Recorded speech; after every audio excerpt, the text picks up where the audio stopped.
Hey guys, how are you? Hope you're all well. Welcome back to the channel. Today we're going to have another look at the big gun itself. That's what it's got wrote on it. It's a big gun. Justin's 2100 CD. Those of you that have followed the build, we appreciate it. For those of you that don't know what's going on, maybe you just stumbled across my channel. It's a 2100 CD. I got it here from a buddy. It's having carb issues. We got that lined out, found out that bottom end of the saw was worn completely out. We ended up even going as far as swapping crankcase halves in the saw. Full rebuild, bearing seals, crankcase gasket, new set of rings. I would call it a mild wood support. There was a very minimal amount of machine work or decking done to the cylinder, squish band or anything of that. Was not touched. There's no decomp in this, and it's about a bear to pull over anyway. But with that said, just simple wood support. Took the intake timing off of the bottom of the piston, trimmed it in the lathe, lightened the piston, because for those of you that have not fooled with one of these and wonder why that I didn't turn it into like a screaming demon or borderline racer, really hot, just wood support.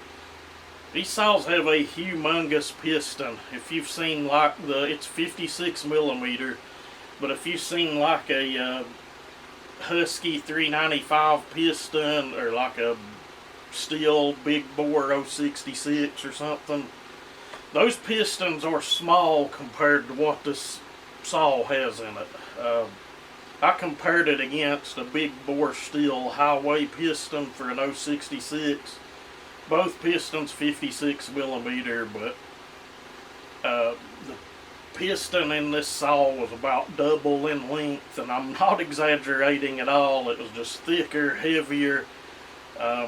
I'm pretty sure that's why there's so many crankcase failures on this model of saw, is just that big heavy piston alone.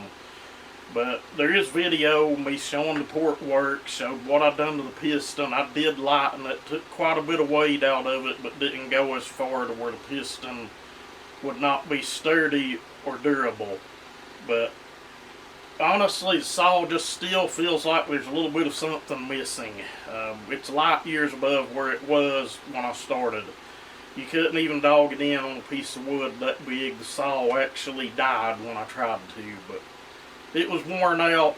There's not really any sense in doing like a before and after in a situation like that. But what we're going to do today is we're going to have a look at the ignition timing, because I'm almost certain I put the coil back exactly where it was on the other cases. This has ignition similar to like a Bosch ignition that would have been on like an old steel 056 mag. I think it's actually a SEMA ignition on this. I could be wrong on that, but it's the round ignition that bolts in behind the flywheel. So what I'm going to do here is we're going to get the recoil cover off, flywheel off, and I'll bring you guys back and give you a look at what's going on. And if you have never seen that type of ignition, that is what we're looking at. Like I said, it kind of sets up inside of the flywheel.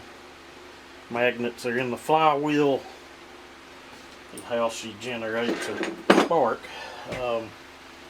And looking at it, it does look like I do have it all the way retarded. Looks like it's clocked all the way counterclockwise, which would in turn retard the timing. To advance the timing, we would want to turn the module itself back clockwise. So let me get things freed up and we'll get her spun around, cinched back down, and see if it makes a difference in the way the old girl runs.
thing you see from on this saw.